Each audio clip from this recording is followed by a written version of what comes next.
welcome to the stream. I'll be right back in just one moment with what we're doing.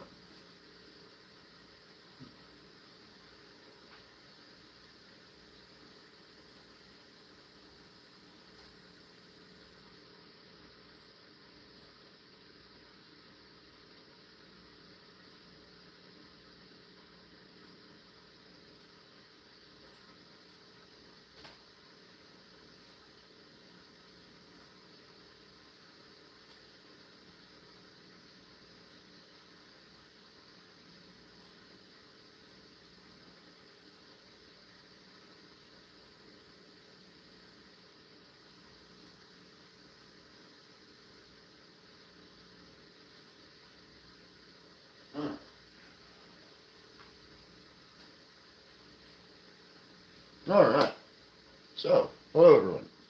Welcome to the stream. I'm going to go ahead and get us angled down. We're working more on our Draconian library today. As you can see, we've still got most of the base blank, but we're working on that later on. That is something to be dealt with. We're going to go ahead and today, we just need to do some painting. So I've got everything ready for that. And we will also make some more small books. So let's get on to that. We go ahead and get this moved so you guys will be able to see what I are be doing. Let me flip the screen. There we go. That way you guys can see what I'm up to. Let me lift this a bit so it's a bit more out of the way for me.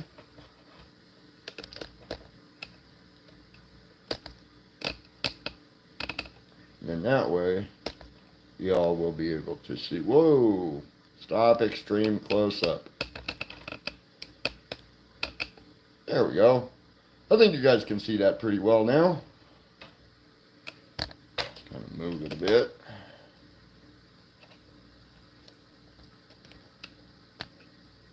Zoom out. No, not extreme close-up, you pain in the butt. Jeez, I'm just out to make me look really stupid on setup. No. Let's go ahead and get our light sources set so that y'all can see better what I'm doing. Grab my hand lamp because I like to use this thing while I'm working in here because it really helps to light things up. And so, first thing we're going to do is we're going to work with our painting of our bookshelf and tables and things. We're going to start with the table itself, which is just this little piece right here. Oh my god. So tiny! No, I'm just kidding. Grab an appropriate brush. We need our pigments or paints, as it were. Grab our sponges. That's a project for later. Grab our paints. Alright. Now I just need to grab a quick palette piece.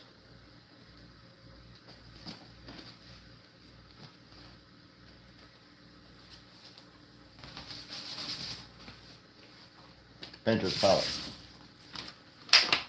Alright. This way, I have all of the colors I need and the ability to mix them. Alright. So what we're going to be doing with this is we're just going to be doing a series of washes. We're going to start with an umber wash, which is a kind of a darker brown, and then we'll go over it with a sepia shade.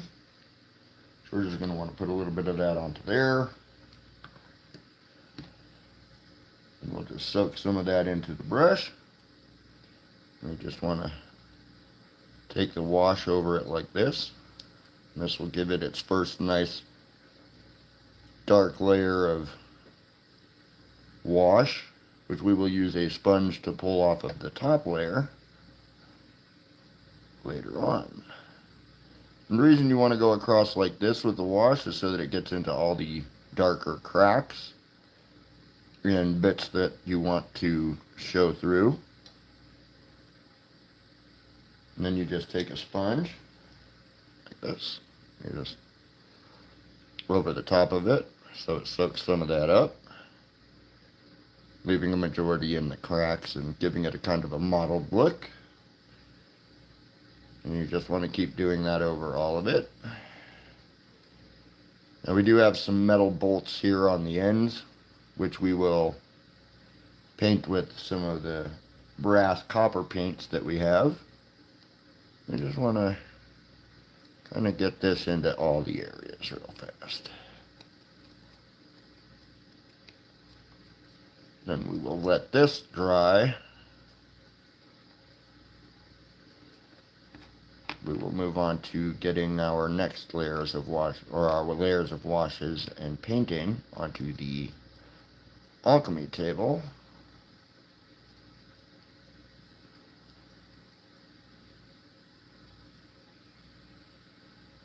I'm of course keeping an eye on chat as best as I can, guys, so bear with me if you would while we just finish this up. Not sure what that is, but it is now stuck in there. Alright, so that's got its washes on it. Let's go ahead and move over to the bookshelf.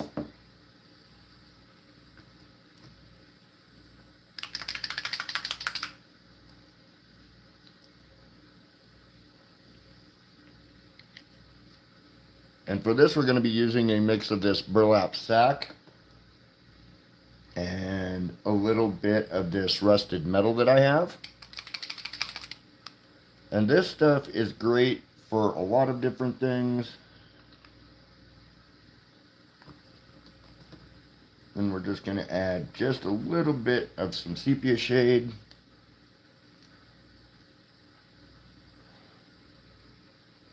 To kind of give it a darkened brown look. And that should give us a really, really nice kind of orangey wood color. Yeah, there we go. Then we just want to make certain that this goes on nice and smoothly, as you can see. We just want to make certain that we get every bit covered up of the outer paint portions. Now the back side of this is going to be against a wall, so we're just going to give it the base layer. We're not going to give it a full paint job because it's going to be against one of the walls anyways. But having the base layer on it will help to make for the mood of the whole thing. And we just want a quick brush. Now is the time where I get it all over my hands. Yay! Now everything in here is going to get a quick base coating. Now that it's got the primer on it, and then we will go back over all of the books and letterings and stuff for their own paintings once we get all of the wood layerings on.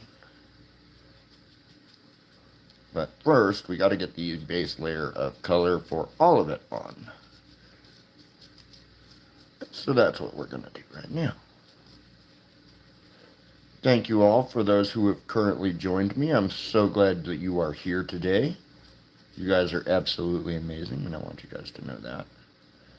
I'll have to get a smaller brush head to get into some of these smaller points with it, but that's totally fine as well. And the nice thing about this base color that I chose to make it is that a majority of books in a library are pretty much leather bound if they're big like this anyways, especially when you look at fantasy libraries where the covers are going to be either brown or black, sometimes like a rusty kind of red color. Now we want to go back in there and kind of get the excess paint out. We don't want to leave that in there because the excess paint will dry in that fashion. It doesn't shrink down and whatnot, which you see with like a lot of glues where they'll shrink down. But we just want to go back over it like this real fast. Got this one last side to go. So we'll just get like this. And then we can set this aside to dry while we use this same color on our alchemy table's wooden parts and as part of its base layer. This is our alchemy table here. You can see it's got some drawers there on the front, which will need some brass handles and things. We're going to do our best not to paint over everything on the top of this. Unfortunately, I'm most likely to do so anyways, because I have shaky hands due to Parkinson's. We will go over these pieces of paper here. Looks like I'm just going to have to go over all of it, which is fine. I can touch up the rest of it with paint later. So, no big deal, I suppose.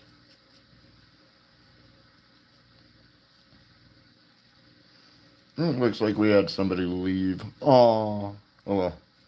I am actually not that stressed over that. I'm glad they popped in for just a moment.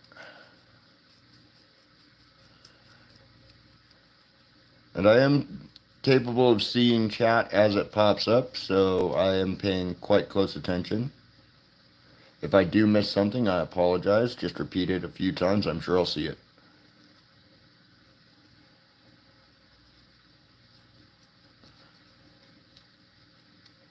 All right.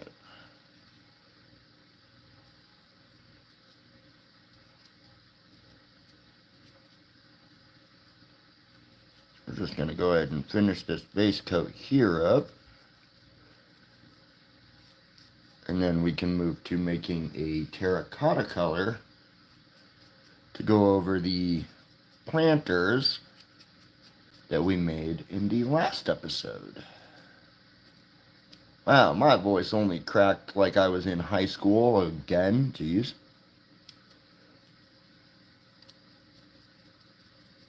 Just want to make certain that we get all the sides. Don't miss any of the cracks and whatnot.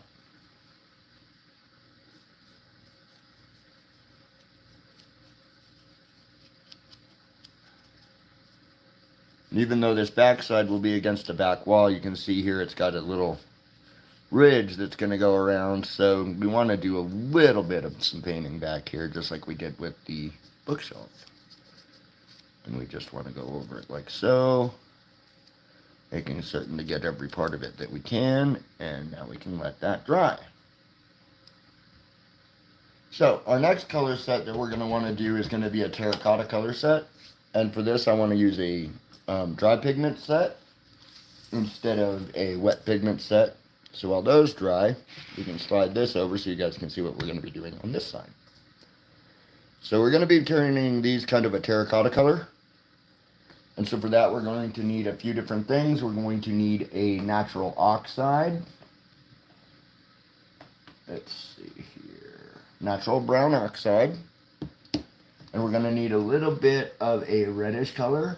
So a burnt sienna. And these two mixing will make a great terracotta color.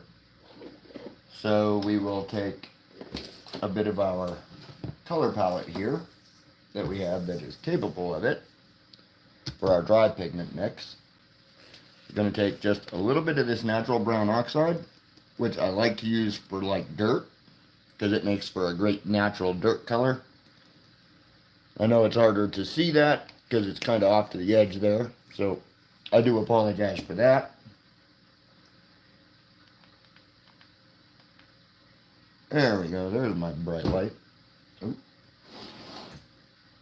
Got an Anycubic just sitting just nearby.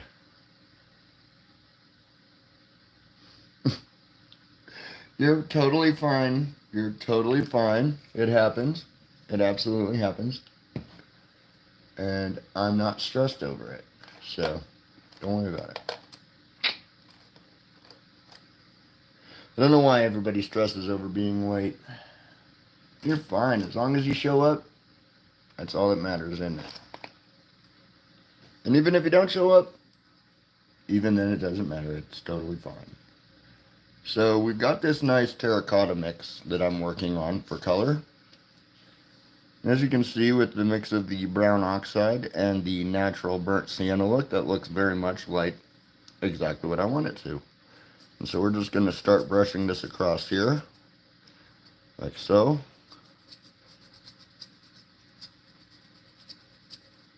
And we'll just get progressively darker with our dry brushings.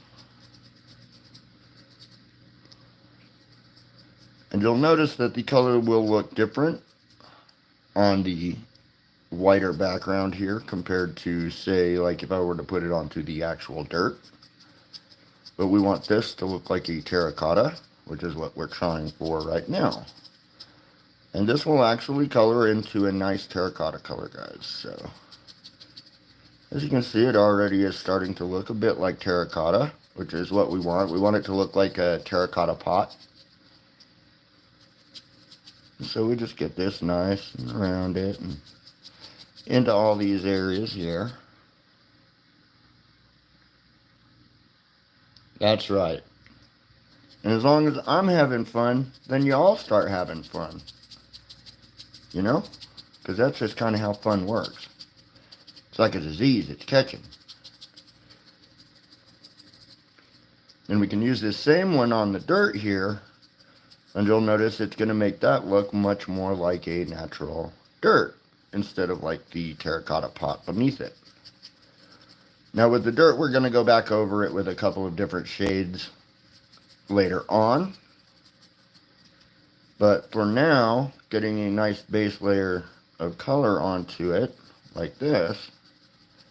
See how it looks there?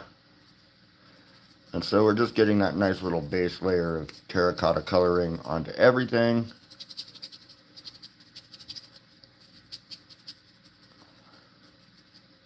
Just want to make certain we get it into all the little spots here. And then this will get like a darker brown coloring over it later on. So we've got our nice terracotta shading now for our outer pot. We're going to do the same thing with this one. So we're just going to want to go around it with this. And like I said, it makes this really beautiful, just terracotta coloring. Nooks and crannies, that's right. Because you want to make certain that you have your color as even as possible when you do this. And so, we just want to make certain that we get it around. Get it blended in nicely. God, I sound like I'm Rob Ross. Jesus Christ, that's not good.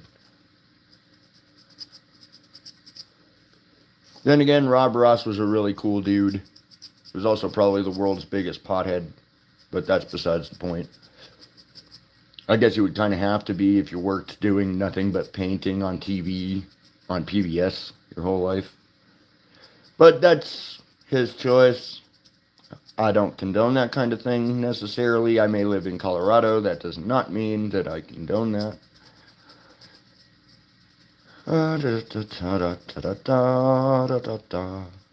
Anyways.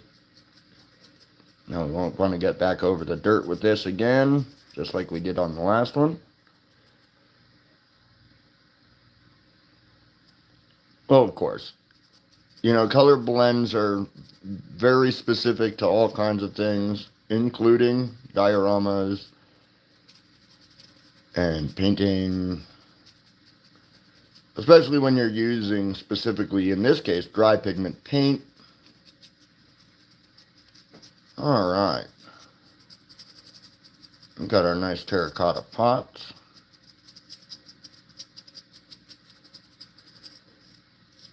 We've got our dirt colored for its first tone. Now we can get a new tone, so let me go ahead and clear this off.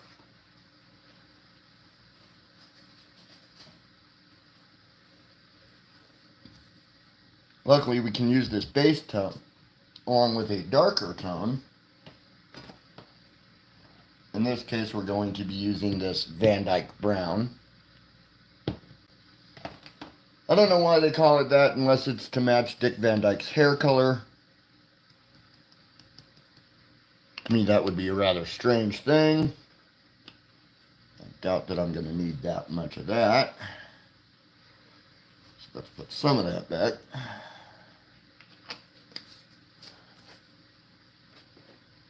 So now for the dirt, we want to just go ahead and get this nice Van Dyke Brown. See this Van Dyke Brown going into this pile here. And we're just going to want to get that down into only the dirt area, because we're trying to make this look more like a bit of dried dirt. We want to try and keep it off of the terracotta points as much as possible, and if it does get on it, we want to try and keep from accidentally brushing it in, as you will end up making the terracotta look more like dirty terracotta. And this is a Draconian library, so we really don't want the terracotta looking gross. And we're just going to sit here and blend for a little bit. We want to make certain that that is blended up nicely and gives a real nice dirt look to it. And we want it to look kind of like packed mud.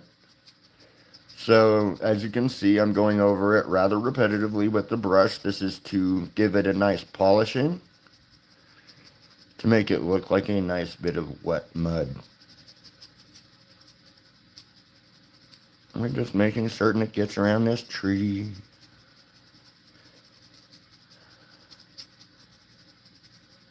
And now we have a nice little well-kept tree in a tree pot. We'll do the same thing with this other one, using that same Van Dyke brown. We're just going to blend it in nice and smooth. Have a bit more to get into some more of these reaches and regions. And we just want to keep blending and blending.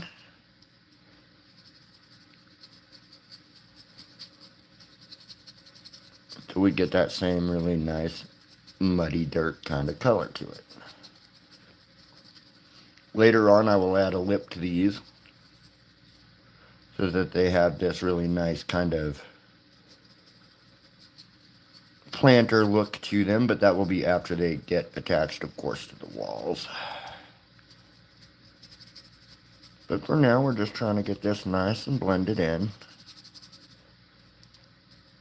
Just get a nice dirt tone to it.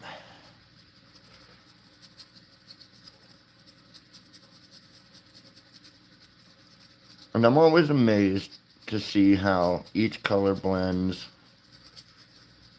into it. We got another nice new pot and planter. Now then, we've got all of that taken care of for now, because we got stuff that's drying. Go ahead and get rid of the extra pigments, because I usually can't save those. I don't have the containers for it, otherwise I would, because I could use them as natural tones and blends. Go ahead and fold this in half for now. Add under the paints.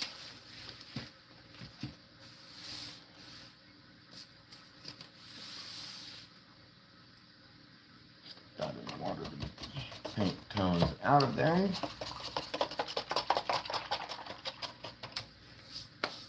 Alright, so we're going to need to make some new books.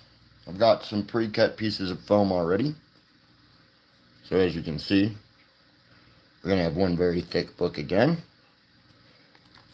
But what we need to do is we need to cut the cardstock down like we did the last time. So, I want to just kind of take it, force the fold around it. This will give you an idea of how big or little you'll need to cut.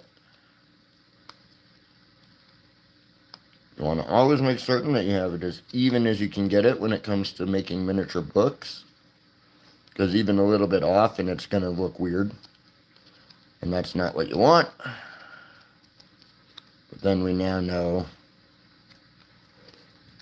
that we need to cut across to here. And again, when working with sharp objects, guys, please be careful. This way we can get this cut off. You can get these formed around it.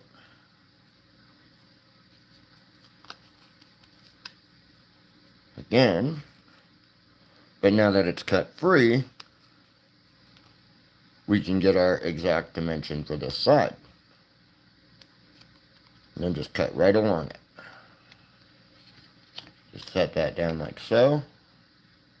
We're going to just take the cut right along to here. That way we're just right along what we need to cut. Yes, that was an odd angle for my arm.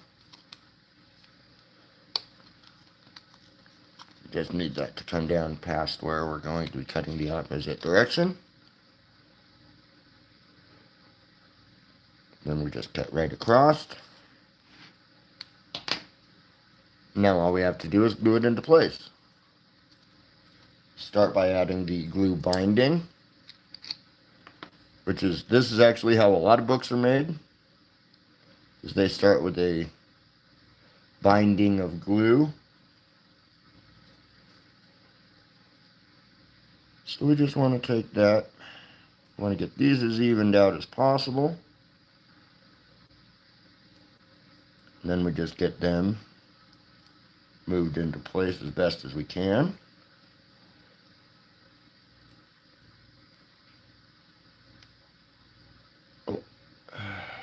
Try not to get it all over ourselves, which is usually far too late by this time,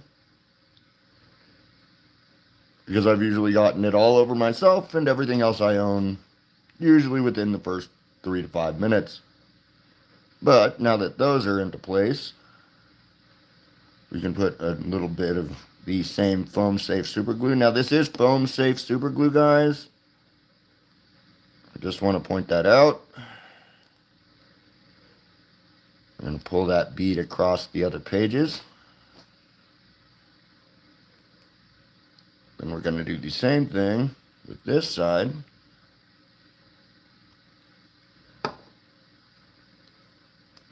Making certain we get our bead down into there a bit. And then we just take that spot and pull it across there as well. Give it a nice squeeze. Again, we have a nice miniature butt. This one even has its own pictures already on it. Oh, I'm just kidding. We can't actually use these images, but okay then. So, this is going to take some time to dry. And while that dries, we can work on to another one. You have these small pages here. We're going to make this a small open page book, where it's going to be laying open face like that. So we're, again, like we did the last time. Only this time, you see the width of that book is just the right width for this book. So we can just cut it right there. So let's get our utility knife. Again, be careful when utilizing sharp objects. I cannot stress this enough. I have cut myself a million times from not paying attention to my own, rapport. So please, by all means, listen to me when I say be careful. Sharp objects are not necessarily your friend. They can be helpful tools when you treat them like tools, but if you're not paying attention, they will cut you every time. Every single time. It's almost like they know that you're not paying attention, and so they're just like, hey, we should bite this person and see what happens. And so they do. And as this says, mean.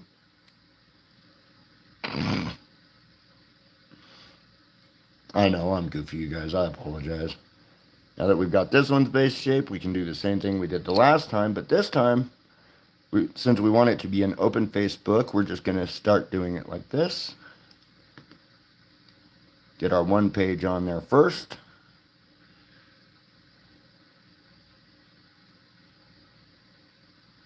Just like that. Then we just switch over to the other side. Do the same thing.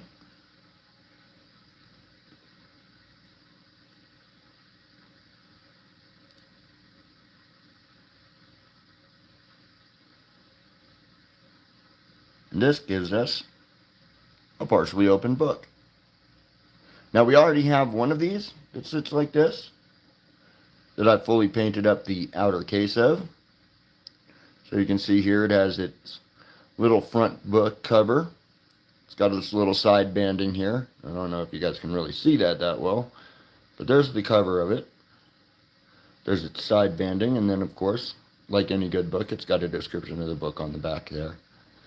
And I handmade all of these, which is why I'm walking you guys through this. So this one now is ready to be set aside to dry. We've got 2 more thin books that we're going to work on. And these are both about the same size as that first book, so we can just cut off a whole strip from here real quick. Let's get our glue on our super glue, a lid on our super glue so we don't mess that up. And let's just go ahead and cut a strip right across here. This will give us the ability to just take a look at what we will need for this book. Aha! I'm a poet and didn't even know it. I can make a rhyme every time. Oh. And now I sound stupid, so I will be quiet. But not really, because then this wouldn't be a very long live stream. Ha ha ha ha ha.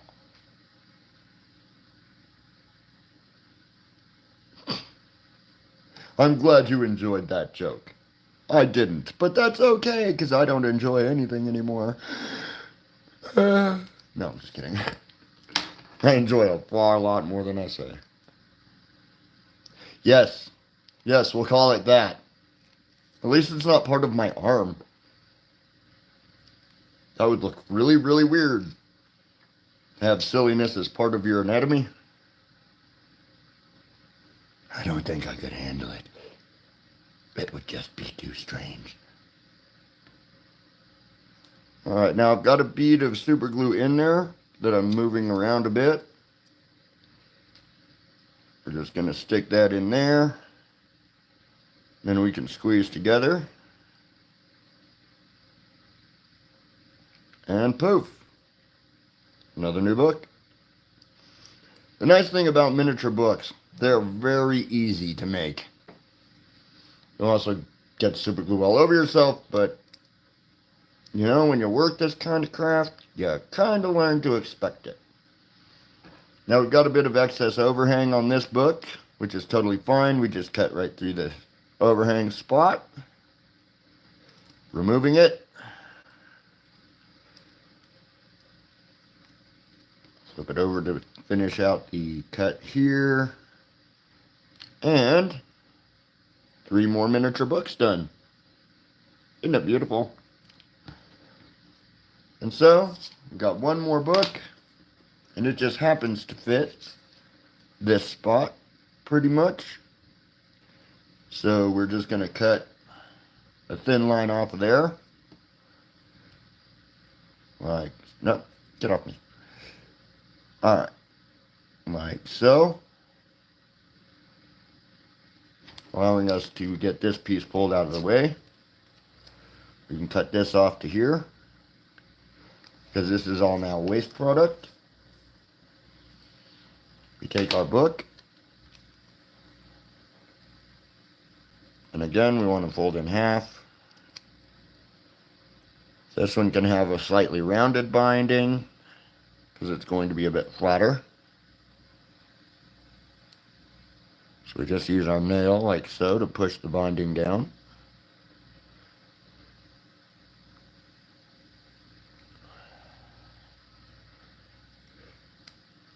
And I will pay attention to chat in just 1 second, as I kind of missed what just happened. So give me 1 moment to finish this out. Now we'll pop over there and check chat real fast.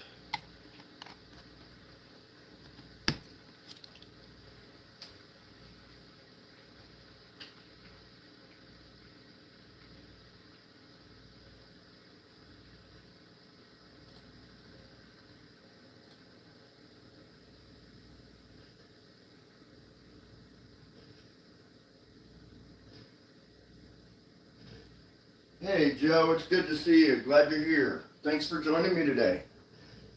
It's always good to have someone stop by to Thank you so much for joining me, dude. I'm glad you are here. For all of those of you who are joining me just now, thank you so much for being here today. Y'all are absolutely amazing, and I love your faces. And we're just going to finish out this book real fast. Hopefully without super gluing ourselves to it.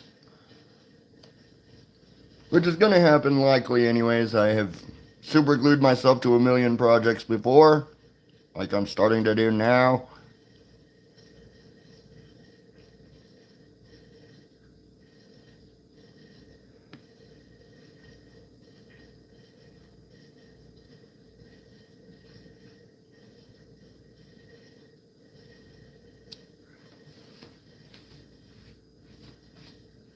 Glad to hear your Saturday is going well, and I'm glad you chose to spend it hanging out here with us on Solar Wolf Plays channel to watch me super glue myself to my project. You know, because that's always fun to watch. And there we go. We've got our 4 brand new books to add to our set. And let's see, we've been up and running for almost 40 minutes already. Jeez, wow. Alright, so let's get back to working on this. Now that these are dry enough, we can get our sharp objects out of our way so we don't stab ourselves in the foot with sharp pointy objects. Which I have also done to myself before. So, that's always fun. Alright. So, now we need our sepia shade. I believe that's that one, yes. So we're just going to throw our sepia shade down onto here for a moment. And then we'll grab our brush. Grab our shade brush.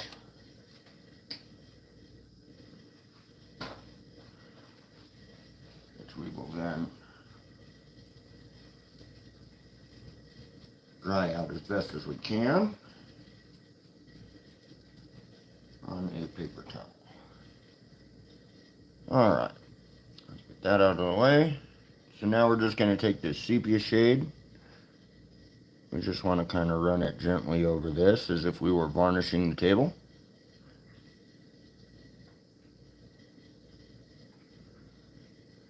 Just like so. Allowing it to rest just ever so gently into the notches. As you can see, it makes it with this nice little table texture and color. You just want to keep running that across, letting it seep in, tag the color from one end to the other, getting it into the cracks and crevices, and really bringing out that wood kind of texture look. Yeah, look at how nice that looks.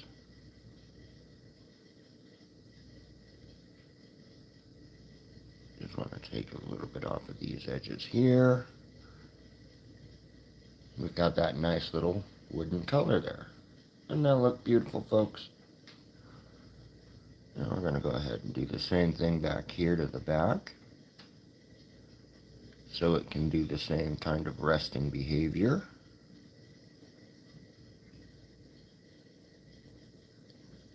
And this will give us a very nice light wood look to our table.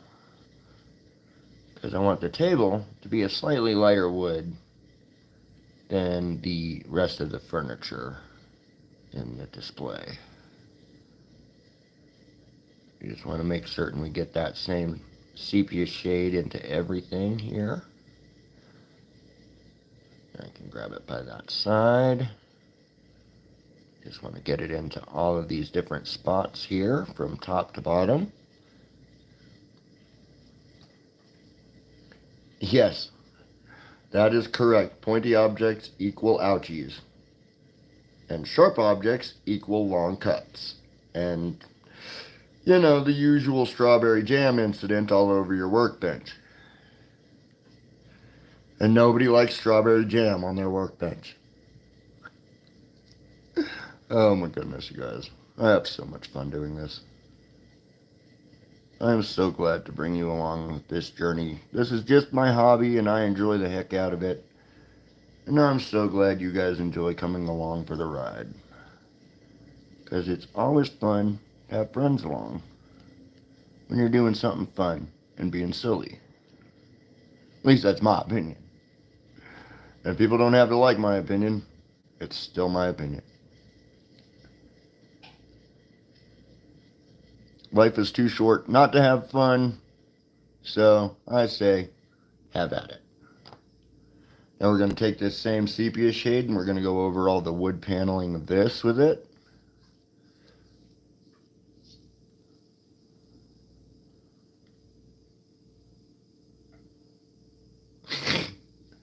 Yeah, sure. Everybody in chat knows you're paid to say that. Don't lie.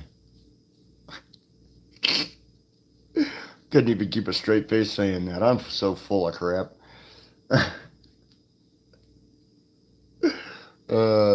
But y'all love me and I appreciate that. I love you guys too. You guys are absolutely amazing.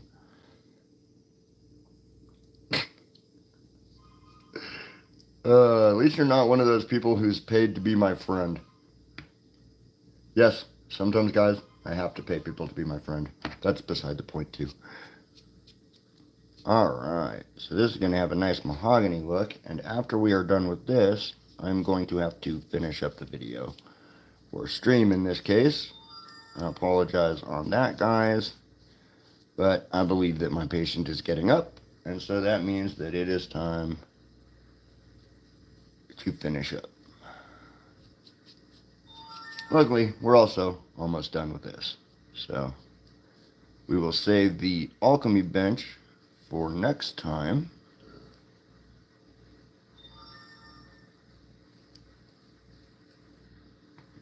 And there we go.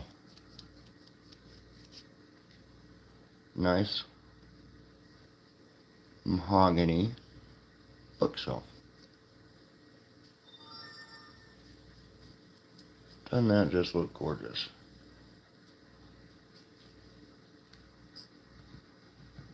And this is where I'm going to have to end it, guys. I apologize.